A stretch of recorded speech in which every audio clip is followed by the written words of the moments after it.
trafficking. So men and women and children are trafficked within their own countries and across various borders. And so as Wendy was sharing about some of the basics, she talked about the difference between smuggling and trafficking. She dealt with the fact that you don't always have to cross borders. But when we look at human trafficking, there are people who are trafficked right within their own state, right within their own city, even within their own neighborhood. But there are others who are actually taken outside of the boundary lines. And so trafficking deals with men, with women, with children, but you'll find that it's always those who are most vulnerable. Every country is affected by human trafficking. So there is not one country or one continent that has not been affected by human trafficking. Due to the hidden and illegal nature of human trafficking, the stats vary. And so I appreciate that even as Wendy went through the stats, she picked out a few, but she also cautioned you to make sure that you pay attention to the stats. And so when we look at the stats, yes, there are lots of statistics.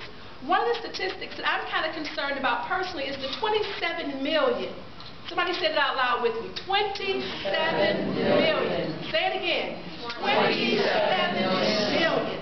That's a lot of people enslaved to human trafficking.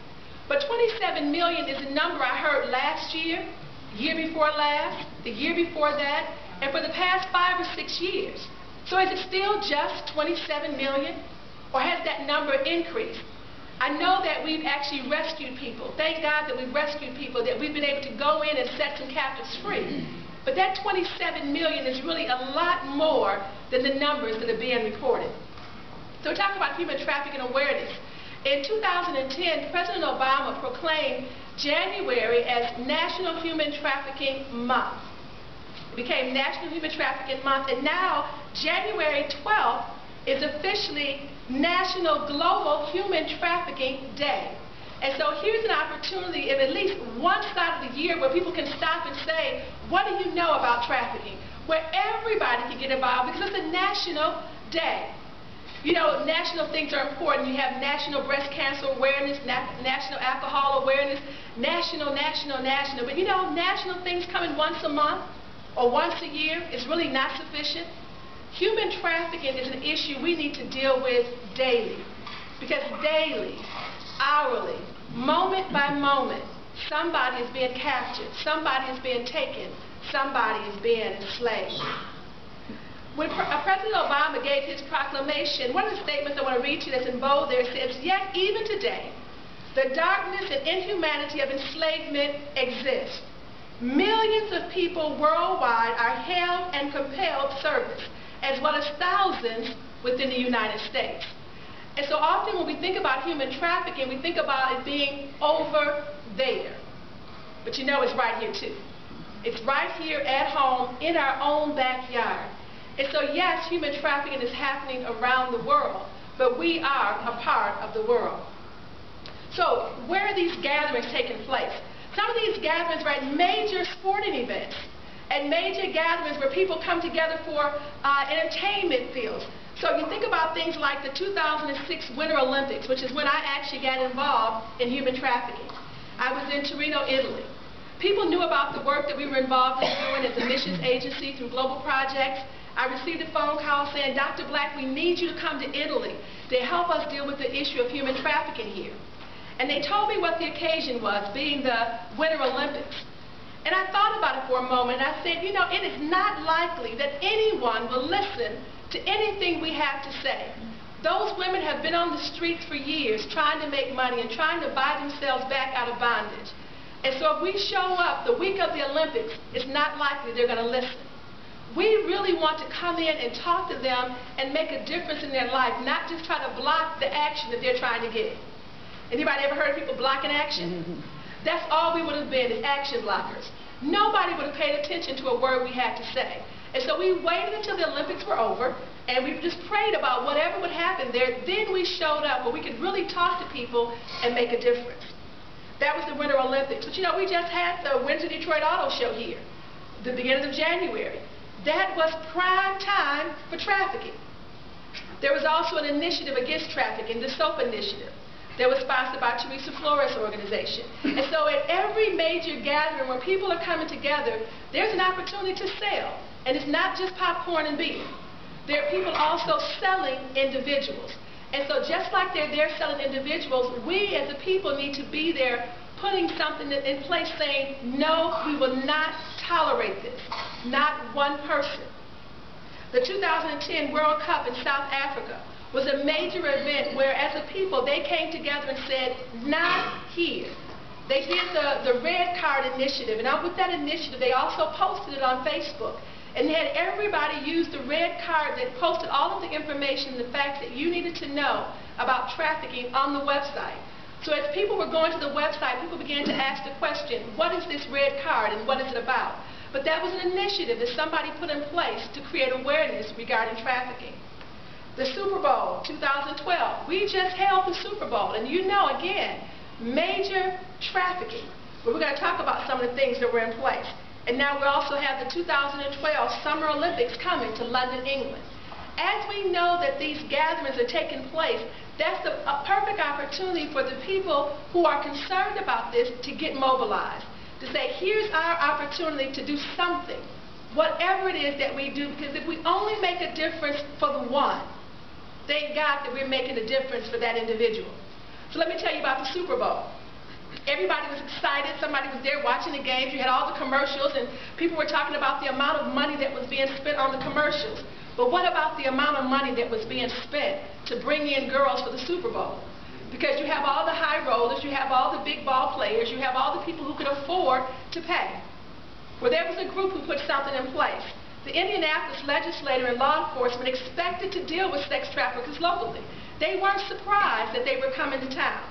But the police and the FBI brought their attention to this nationwide sting of sex buyers. The 10-day surveillance that they ran led to arrest for what they called the National Day of John Arrest through the John Clinics. They actually culminated just this week on February the 6th with 314 men being arrested. Let's applaud that. 314 men were arrested in 8 states being booked on sex solicitation charges. And so every time we know there's ready to be these gatherings all over the world, we need to come forward and say, what can we do, what can we put in place to stop this human atrocity? So the states that were involved were Illinois and Indiana, Massachusetts and California, Arizona, Nevada, Virginia, Ohio, and I wanted to say Michigan. Put Michigan on the map. But the next time there's a major event, Michigan can be on the map. You know, missions actually matter. So when you think about these programs and these events that are going on all over the world, I was so thankful that when the Winter Olympics took place in 2006, somebody understood that missions mattered and that they were willing to call us in to help make a difference. Because as a missions organization, that's part of what we do. When we launched our program in Torino, Italy in 2006, it was a program called Passport to a New Life. Passport to a New Life, because we realized that when these women, when these young men, when these children are brought across borders and brought across state lines and brought into other countries, one of the things that happens to them is that all of their identification is taken.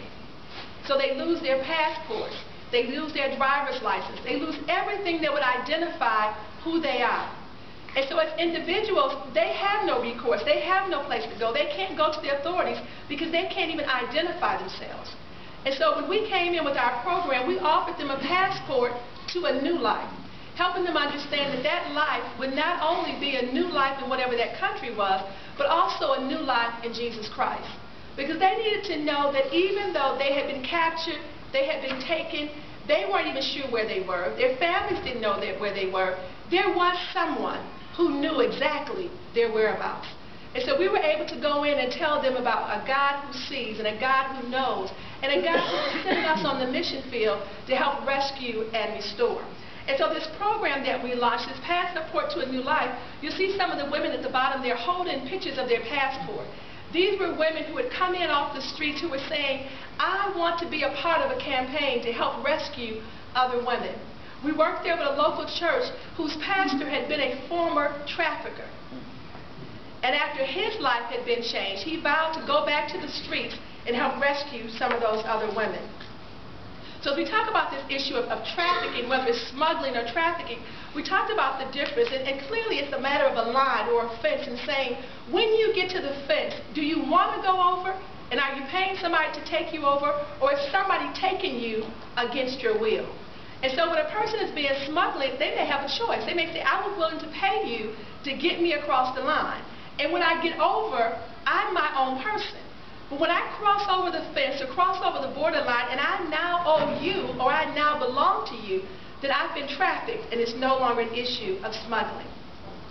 When Wendy gave her presentation, she talked about the basic definitions of sex trafficking and labor trafficking. And it's important that when we talk about the issue of human trafficking, that we realize that there's two facets that are happening. Yes, there's this one road, but it goes off into two divergent points.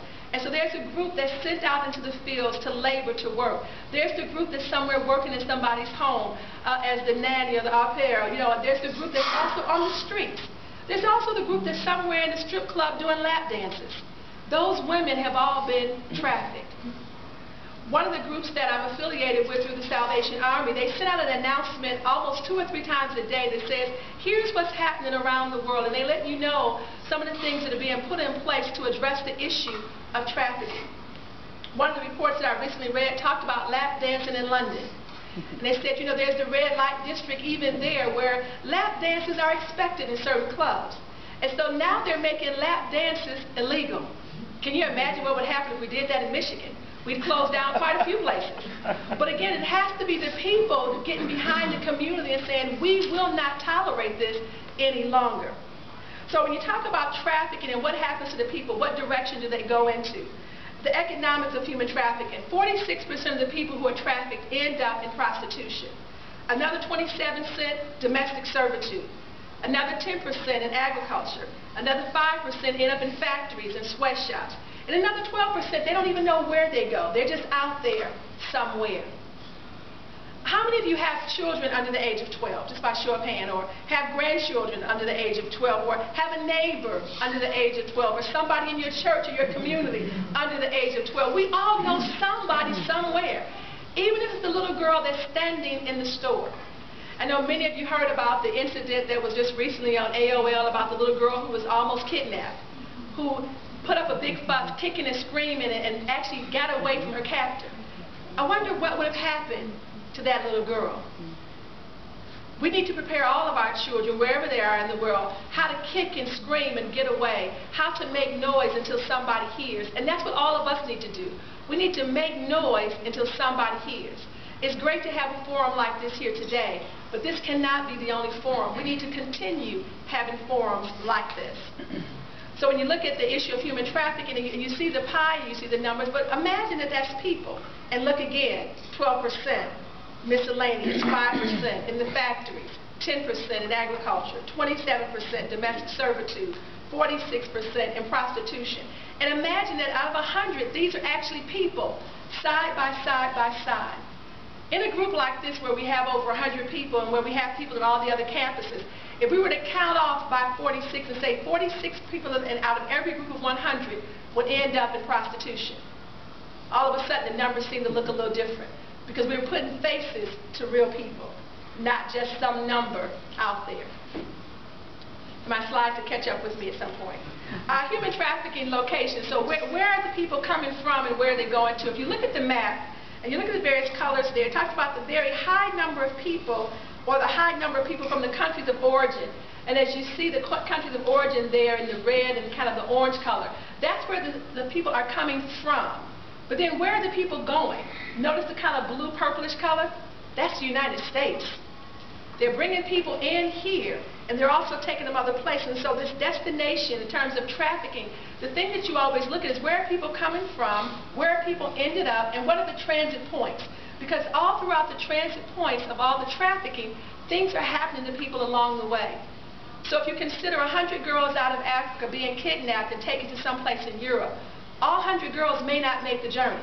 Maybe only 80 of them will actually end up in Europe. 20 of them may die along the way because of physical abuse, maybe because of trauma, because of rape or violations. And so every girl that's taken doesn't even make it. And so even when we talk about this 27 million as a statistic, how many of those girls have already died that are not even accounted for? Some of the key places right now where we're dealing with trafficking is Haiti. You know, Haiti has suffered major devastation, starting with the earthquake. But you know, even before the earthquake, Haiti was one of the poorest countries in the Western Hemisphere. That was before the earthquake. And now, since the earthquake, not only did they lose thousands of people to the earthquake, they lost thousands of people to cholera, they lost thousands of people to the flood, and now they're beginning to add up the numbers again to human trafficking. There are many that are being smuggled out of the country. There are many who are being adopted illegally out of the country, and there are many who are being trafficked.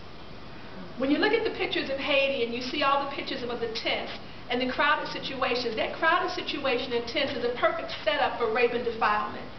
It's a perfect setup for children disappearing in the night and being sold across the border to the Dominican Republic, and then being taken from there to other parts of the world. So Haiti is dealing with a major issue right now. It says poverty, academic corruption, and lawlessness are the norm in Haiti, what's already the poorest country. The void of authority has made Haiti a key transit point not only for drugs coming to the United States and to a lesser extent to Europe, but also a haven for a myriad of other criminal activities, including smuggling, trafficking, and illegal adoptions.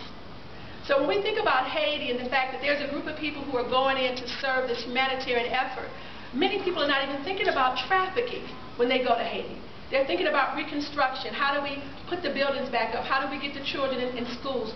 But nobody's thinking about those missing children, those missing people. Haiti is a major problem and needs a lot of work. India is another major point of concern when we talk about trafficking around the world. And yes, there are slaves in almost every country, but the majority of the world's slaves are in South Asia, in India, in Pakistan, in Bangladesh, in Nepal. And so when you look at the map there, you see India is this small little place here, and to consider that the majority of trafficking is happening right there within the country.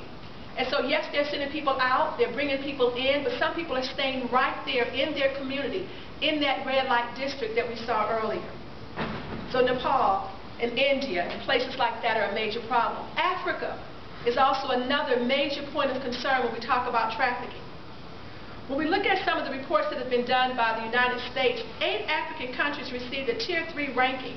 And a Tier 3 ranking means that they are making no efforts whatsoever to even address the issue of trafficking, even though they know the issue exists, even though they know it's a problem. I want to share with you some of the countries that are heavily involved in trafficking coming out of Africa. The countries are Chad, Eritrea, Martinique, Niger, Swaziland, Zimbabwe, South Africa, major points for trafficking. We recently held a conference here at the beginning of January where we had guests in from South Africa, and they had an opportunity to go and hear a presentation at Lama, which is a group of ministers up north. And at that presentation, one of the women from South Africa sat in saying, "We have a major problem in our area, and I've never thought to do anything about it. But now, as a result of coming to Michigan and finding out that there are a group of people here who are actively involved in putting an end to human trafficking, I plan to go home and get actively involved in the fight." And so people are watching Michigan, and they want to model some of the things that we're doing. And so right there, even though that's a major point of trafficking, she had never even thought to do anything about it, and now she has. One of the things about Africa is that in Nigeria was a Tier 1, and I'm sure with the next presentation they'll explain a little bit more about the various tiers. But Tier 1 means that there's a great awareness and there's great activism in terms of trying to put a stop to it. And so with the issue of trafficking in Nigeria, when we were in Italy in '06, the girls that we were dealing with were coming out of Nigeria. And this pastor was from Nigeria, so all those girls that were being brought in, we kept asking the question, is there any awareness in Nigeria of what's happening? And yes, there is, and now they're Tier 1 in terms of addressing the issue. The domestic violence is an issue that we often talk about, but we don't talk about sexual violence. And when you look at human trafficking, it is sexual violence, it is sexual trauma, it is rape, it is defilement, it is the force and coercion that you heard about earlier. And so when you look at a basic domestic violence wheel, you can actually put sex trafficking and labor trafficking on that same wheel and look at the issues that people deal with, like intimidation and emotional abuse, things like isolation, youth and privileges, economic abuse, coercion and threats. But that common thread of violence exists when we talk about human trafficking as an issue. Globally, technology has also made traffickers have access to the world. You know, we're thankful for the World Wide Web, but just as much good as it does, it also does just as much evil.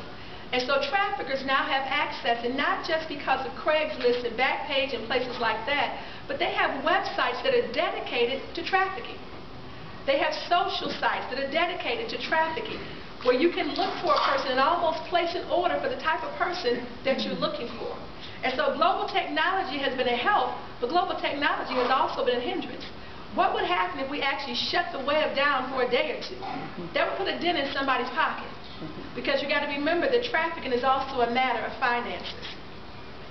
Women for sale, all over the world. Children for sale, all over the world. Men for sale, all over the world. We have to realize that people are not meat, and we have to stop the demand. Because if we don't put a stop to it, where will it end? You know, when I look at the graphics that are out there as it relates to trafficking, some of them are very alarming. I showed this picture to someone and they said, fresh meat, I don't know if I'll ever eat another chicken wing. Looking at that photo. But that's exactly what we're doing when we talk about trafficking. We're packaging women for sale over and over and over again. Women are not fresh meat. And real men don't buy girls. So we've got to put an end to the demand. All over the world, trafficking is happening. So what can you do? Know the signs of trafficking and how to report it, and you'll continue to hear more and more about what you need to do. That number continues to be the same, 1-888-3737-888. You want to become an advocate for those who are hidden and those who are vulnerable. Become a voice for the voiceless. You want to raise awareness and educate others. The things that you're learning here tonight, you want to take this information and share it with someone else. You want to campaign for lobby of local, national, and international change. Any place we can bring about change, even in our schools, even educating our students, we want to be a part of that. Network with people in your own town and get together with other people who are concerned about this as an issue. Then keep the conversation going. You can also join the Michigan Rescue and Restore Coalition. You can join the Michigan Task Force. But there are a lot of local organizations who are actively involved in doing something right here in your own community. We invite you to join us because human trafficking must stop all over the world and right here at home.